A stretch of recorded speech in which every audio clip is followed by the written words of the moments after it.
पूर्व काल में दैत्य और असुर स्वभाव वाले राजाओं के भार से पीड़ित होकर पृथ्वी गो का रूप धारण करके ब्रह्मा, शंकर और धर्म आदि देवताओं के साथ बैकुंठ धाम गई और भगवान विष्णु से अपने कष्ट की मुक्ति के लिए याचना करने लगी।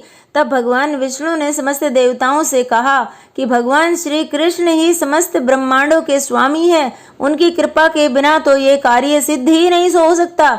तुम लोग उन्हीं के विनाशी धाम को जाओ। ब्रह्मा जी ने भगवान विष्णु से कहा कि जैसी आपकी आज्ञा है हम वैसा ही करेंगे। भगवान विष्णु द्वारा बताए मार्ग का अनुसरण करके देवतागण ब्रह्मांड के ऊपरी भाग से करोड़ों योजन ऊपर गोलोक धाम पहुँचे। गोलोक ब्रह्मांड से बाहर तीनों लोकों से ऊपर है, उससे ऊपर कोई दूसरा लोक ही नहीं है। ऊपर सबसे ऊपर शून्य ही शून्य है, वहीं तक सृष्टि की अंतिम सीमा है। गोलोक धाम परमात्मा श्री कृष्ण के समान ही नित्य है। ये भगवान श्री कृष्ण की इच्छा से निर्मित है, उसका कोई बाह्य आधार ही नहीं है। प्रलय काल में वहाँ श्री कृष्ण रहते हैं और सृष्टि काल में वहाँ गोप गोपियाँ रहते हैं। और गोलोक के नीचे 50 करोड़ योजन दूर दक्षिण में बैकुंठ धाम है और वामन भाग में शिवलोक है। बैकुंठ व शिवलोक भी गोलोक की तरह नित्य धाम है और इन सब की स्थिति विश्व से, कृत्रिम विश्व से बाहर है। सभी देवता विरजा नदी पर पहुंच जाते हैं और विरजा नदी से घिरा हुआ शतशृंग पर्वत गोलोक धाम का प्रकोटा है। श्री वृंदावन से युक्त रास मंडल गोलोक धाम का अलंकार है। जैसे कमल में कर्णिका होती है, उसी प्रकार इन नदी, पर्वत और वन आदि के मध्य भाग में वो मनोहर गोलोक धाम प्रतिष्ठित है। उस चिन्मय लोक की भूमि दिव्य रतनमयी है, उसके 7 दरवाजे हैं, वह 7 खाइयों से घिरा हुआ है, उसके चारों ओर लाखों परकोटे हैं, रत्नों के सार बने हुए हैं, खंबे बने हुए, सीढ़ियाँ बनी हुई है, मणि में रत्न जड़ित किवाड़ लगे हुए हैं और कलश, नाना प्रकार के चित्र बने हुए, दिव्य रत्नों से रचित असंख्य भवन बने हुए हैं और उस शोभा को बढ़ा रहे हैं। योगियों को स्वप्न में भी इस धाम के दर्शन नहीं होते, परंतु वैष्णव भक्त भगवान की कृपा से उसको प्रत्यक्ष देखते हैं और वहाँ जाते हैं। वहाँ आदि व्याधि, जरा, मृत्यु, शोक और भय का प्रवेश नहीं है। मन, चित्त, बुद्धि, अहंकार, 16 विकार तथा मैत्व भी वहाँ प्रवेश नहीं कर सकते। फिर तीनों गुण सत्य, रज, तम के विषय में तो कहना ही क्या है। वहाँ कामदेव के समान रूप लावण्य वाली, श्याम सुंदर के समान विग्रह वाली श्री कृष्ण की पार्षदा द्वार पालिकाओं का काम करती है। जब देवताओं ने गोलोक धाम में प्रवेश करना चाहा तो द्वार पालिकाओं में प्रमुख एक हाथ में बैत लिए हुए शतचंद्रानना सखी ने उन्हें रोक दिया और पूछा, आप सब देवता किस ब्रह्मांड के निवासी हैं, बताइए। ये सुनकर देवताओं को बड़ा आश्चर्य हुआ कि क्या अन्य ब्रह्मांड भी है, हमने तो उन्हें कभी देखा नहीं। शतचंद्रानना सखी ने उन्हें बताया कि यहाँ तो विरजा नदी में करोड़ों ब्रह्मांड इधर उधर लुढ़क रहे हैं, उनमें आप जैसे देवता ही वास करते हैं। क्या आप लोग अपना नाम गाम कुछ भी नहीं जानते? इस प्रकार उपहास का पात्र बने सभी देवता चुपचाप खड़े रहे।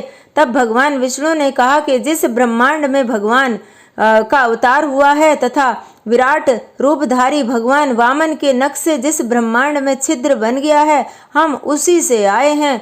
तब उन देवताओं को लोक धाम में प्रवेश करने की आज्ञा मिली।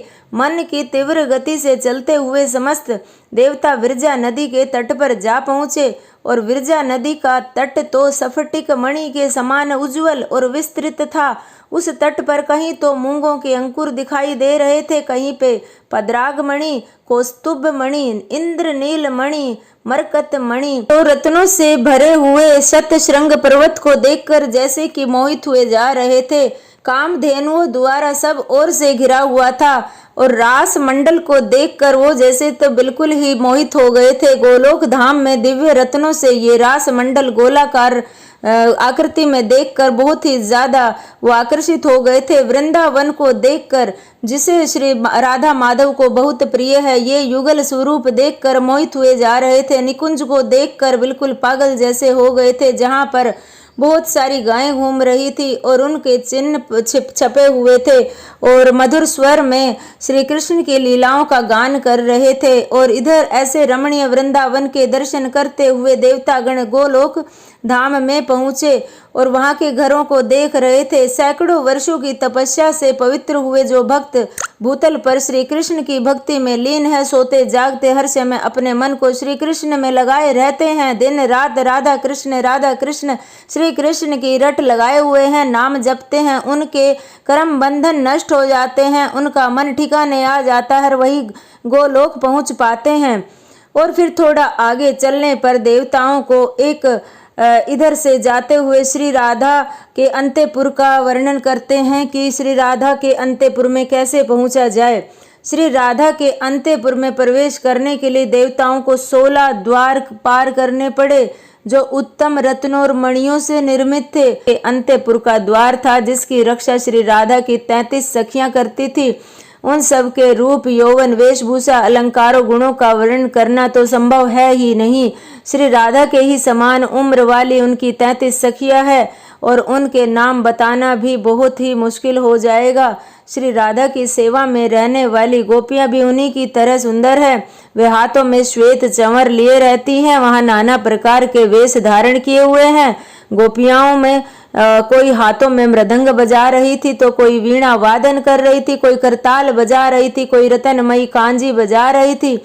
ऊपर एक 8 दल वाला कमल है, उसके ऊपर कौस्तुभ मणियों से जड़ी 3 सीढ़ियों वाला एक सिंहासन है और उसी पर भगवान श्री कृष्ण श्री राधा जी के साथ विराजमान है। बोलो राधे राधे।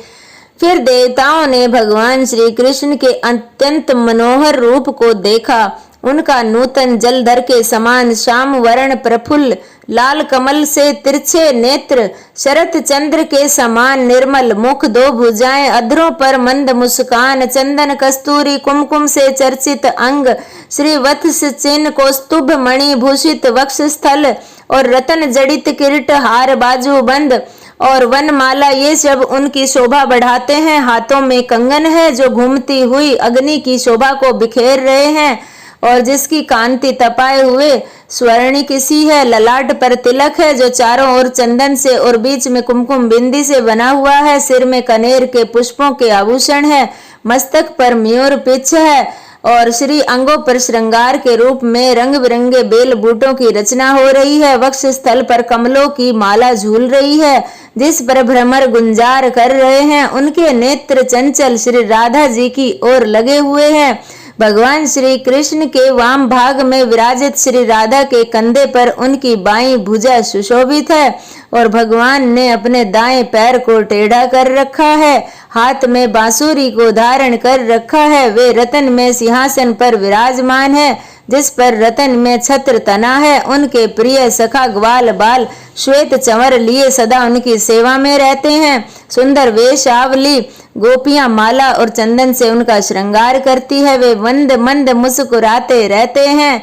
वे गोपियां कटाक्ष पूर्ण चितवन से भगवान कृष्ण की ओर एक टक निहारती रहती है। लगता है आप भी गोलोक धाम की सुंदरता में खो गए होंगे। बोलो ओम नमो भगवते वासुदेवाय और युगल जोड़ी राधे कृष्णा की जय हो। राधे राधे।